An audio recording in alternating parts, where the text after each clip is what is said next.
This episode is the third in our series of Small Business Basics.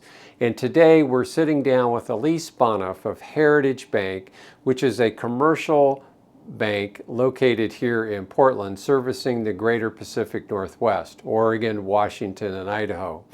And the things that we're talking to Elise about are really the fundamental products of services that the bank offers, but the supplemental suite of services that as you grow your company, you should be aware of. And then I think which is most important is for every small business owner to have a really solid relationship and almost treat your business bank as a trusted advisor. So if you're a business owner thinking of buying a business or founding a business in the coming year, this episode probably is pretty helpful.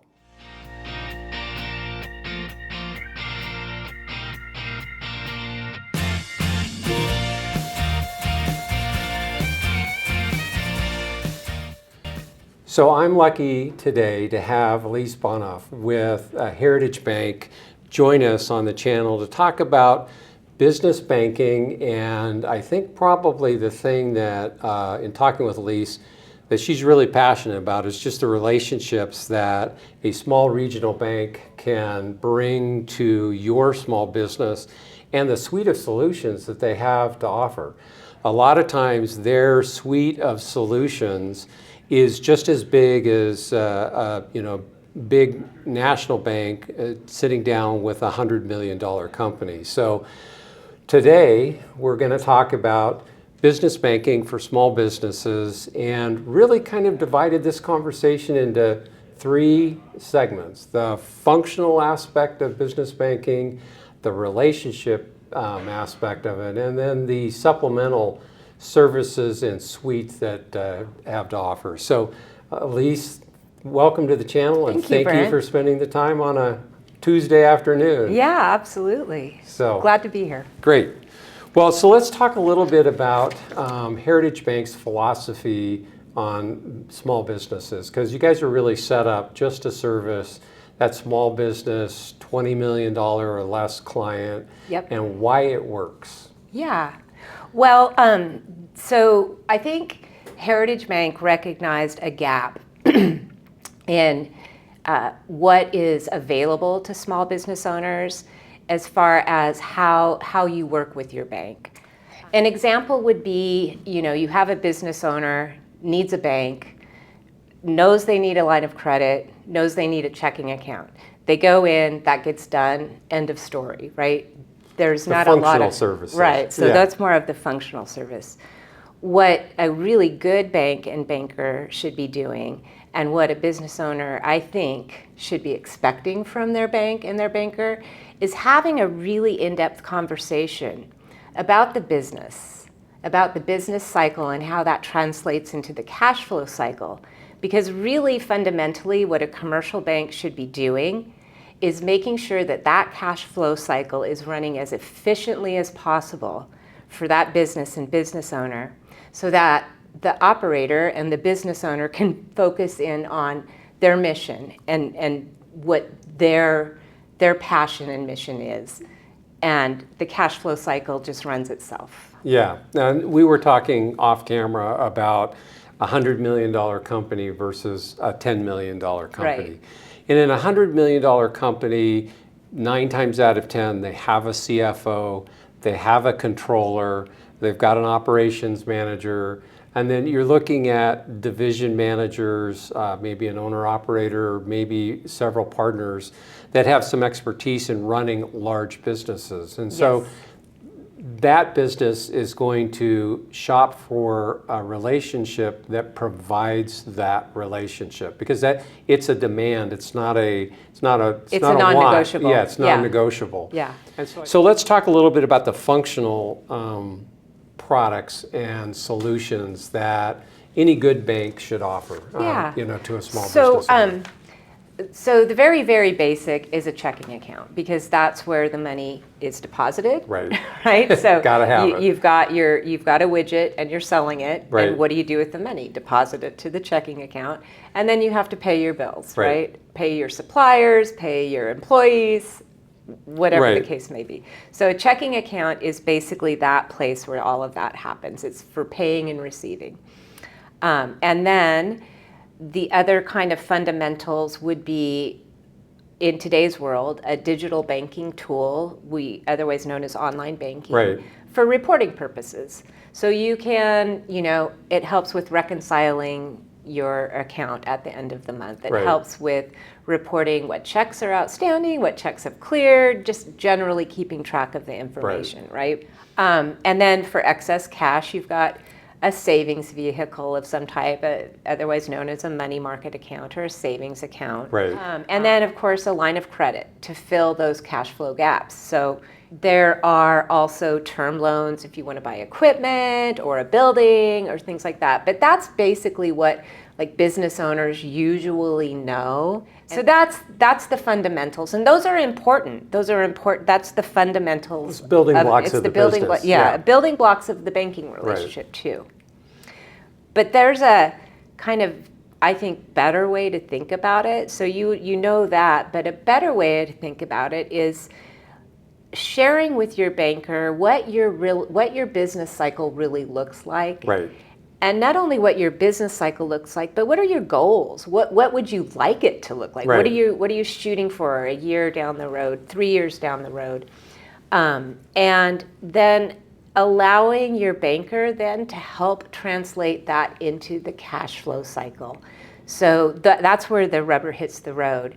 Because if you have a banker and a banking relationship that has a team of people who are spending a significant amount of time to understand that cycle, that's where those solutions that they can provide that we've called I think the accoutrements. Yeah, right. But the set of solutions that aren't necessary, but help to make that cash flow cycle so much more efficient. And that translates into dollars into the business's pocket. Putting those fundamental building blocks in either when you're starting the business or as you're growing to really make sure that you're taking advantage of that cycle is really important. And there are some Absolutely. things that you can bring to the table to help that, whether it's an Right. integrated solution, front end to back end, who you're partnering with. And I know you guys partner with some outside trusted advisors for other solutions as well. Sure. And that's part of that relationship that somebody like Elise brings to the table when Yeah. you're sitting down and chatting. So, Absolutely. okay. Yeah. In enhancing that cycle. So long-term trusted advisor, Yeah. is I think really super important because as you grow, things change, whether it's personnel in the office, solutions, just the world changes. Because 10 years ago, online banking was starting, but it really wasn't developed to the level that you have it now. Oh, absolutely. And then integrated with accounting systems and everything else. So, having a partner that kind of sees those needs, can move with the market and provide those solutions in a timely manner is really, I think, very important. It is. It's critical. It's critical. So going back to that cash flow cycle, really what a good commercial banker or business banker and business bank brings to the table is being able to translate those solutions for Yep. you. Banks call basically treasury management for banks is this set of solutions, this supplemental solutions that help with the cash flow cycle. And or help protect the bank from, the customer, the business from fraud or other kinds of Right. supplemental solutions outside of those fundamental, quote, bank accounts that we talked about. Okay, well, let's talk yeah. about supplemental solutions Sure. and kind of where you guys are coming to the table on that. Yeah, a really good bank and banker is going to provide these new digital banking solutions, payment solutions that are fully integrated that will help with that process. So the business owner and the business can control when they pay their suppliers. Usually payroll is a non-negotiable, but Yeah, it's no, it is, yeah. The state will come after you if you don't. Yeah. So, but when you pay those suppliers and the exact timing of that, so you can control that timing really down to a matter of hours. What a good banker is going to do is recognize the right solution, or maybe a couple of different options for that business and that business owner to achieve the most efficient cash cycle possible.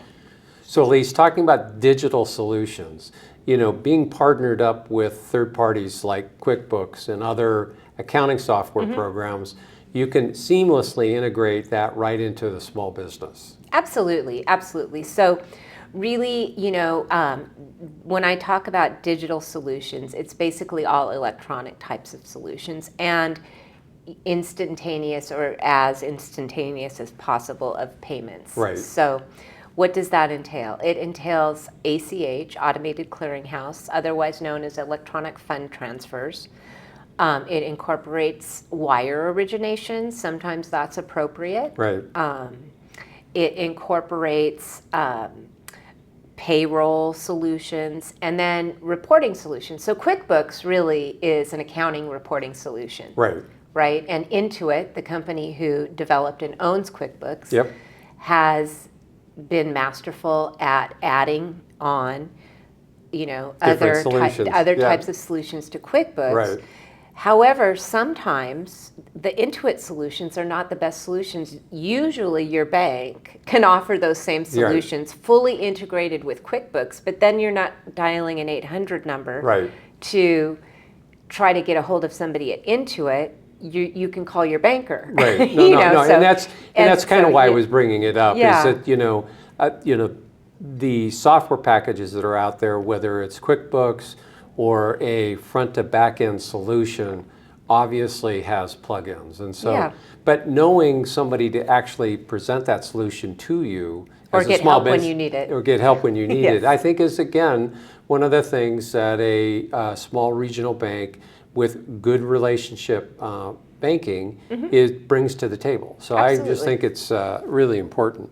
So fund management sweeps. Yeah. So talk about that a little bit Sure. as a solution. Well, fund management sweeps usually, so they work twofold. It's basically, how do you move money into an interest earning vehicle if you have excess cash Right. as quickly as possible? Right. Or how do you borrow or pay down a line of credit, a borrowing interest expense type of vehicle, as quickly as possible? And so that's really what fund management sweeps do. But then there's also another function of fund management sweeps, which is to help segment for instance, a lot of businesses segment tranches of cash. Right. So a lot of businesses will have a payroll account separate from their general operating account, where Right. like the money comes in and out. And then there's a automated sweep portion that will fund the payroll account as needed. Right. In addition to that, a layer of protection for that payroll account, so that anything that shouldn't be clearing the account is caught right away, and the business owner can make a decision as to whether that's valid or a fraud attempt. Yeah.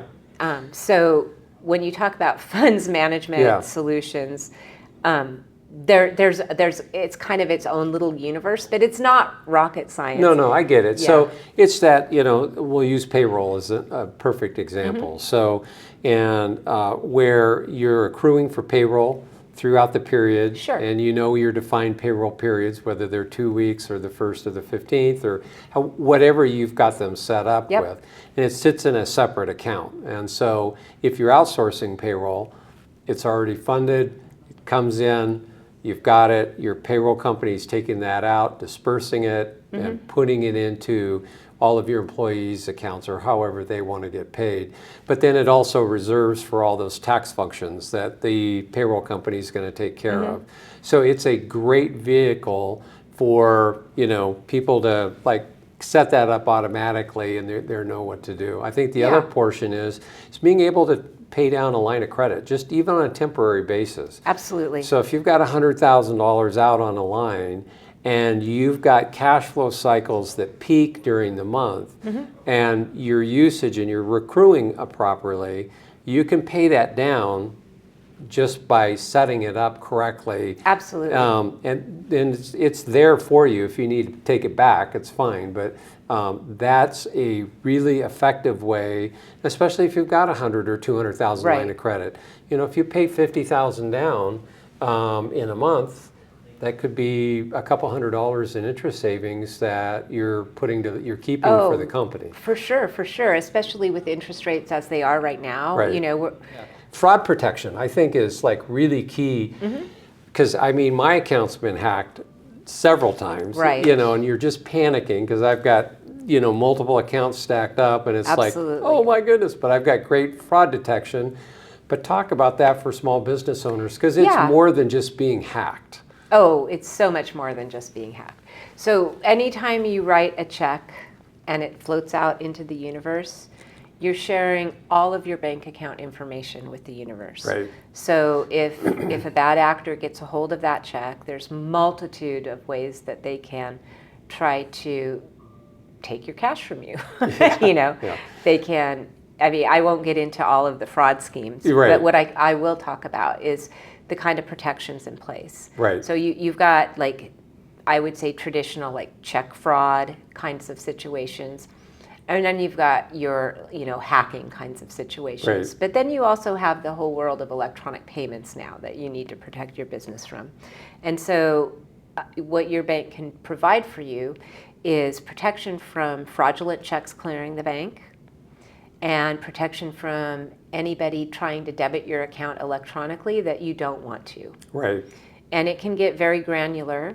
So it will get down to a bank is going to look at checks clearing your account based upon the information that you provide them every time you do a check run, or, you know, you do payables, and if you're still paying by paper, you will give your bank the check number, the dollar amount, and the payee of each check. And if something doesn't match up, that automatically gets kicked out for you to be able to say, yes, this is valid, or no. There's also electronic fraud protection where you're telling the bank who you have authorized to debit your account electronically, and through some specific coding, the bank programs that in and recognizes if somebody you haven't pre-authorized tries to debit your account. Digital I think system the uses digital things like world that. keeps getting smaller and wider at the same time. Correct. And with more capabilities, and with AI, More opportunity for fraud. and with AI coming, the Yes. opportunities for fraud aren't going to be necessarily human, but going to be turned over to a computer. Oh, figure that out. exists. Yeah. Yeah. So, you know, I think this is a really important topic, especially if you're a small business owner. I mean, if you get, you know, payroll taken, it could be, you know, could be a big deal. I mean, it's a big deal anyway, but you may not be able to make it to the next payroll cycle. So having those guards put in place, those guardrails, to be able to stop that, get that cash back, and prevent it. Yeah, so just to summarize, it's about making your cash as efficiently as possible and protecting it from the bad guys. You know, that relationship, you know, with a business banker, what's it look like? I mean, in your perfect world, when you walk out of a client's office and you're like, feel good, it's like, how often do you have conversations with your clients? You know, what type of conversations do you have?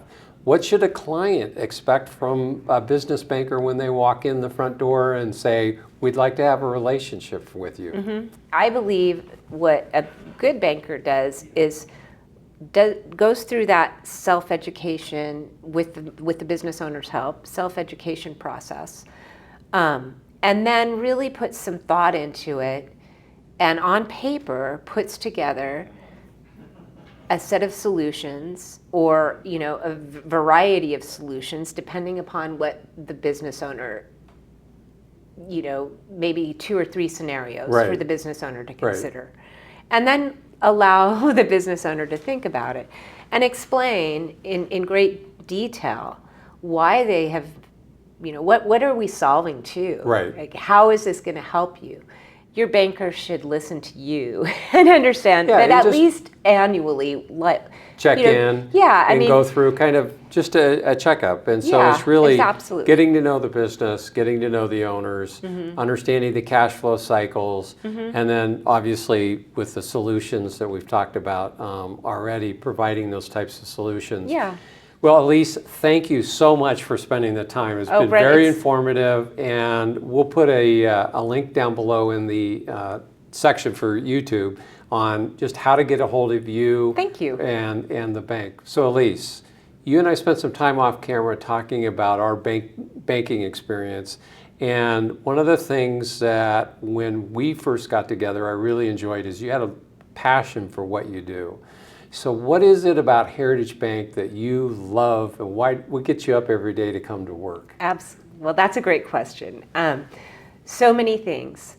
But I think ultimately it is that Heritage Bank is all about providing an exceptional experience for Northwest business owners and nonprofits, and empowering their team to be able to provide that unique set of solutions that's going to make that experience extraordinary, to help the businesses thrive and meet their goals, and to come in and offer solutions that will allow the business owner to focus in on their goals for the business. Right. Because ultimately at the center of our universe is our client, our business customer, our nonprofit customer. And if we can build our bank, and this is what I love about my job, is tinkering with this to figure it out. Yeah.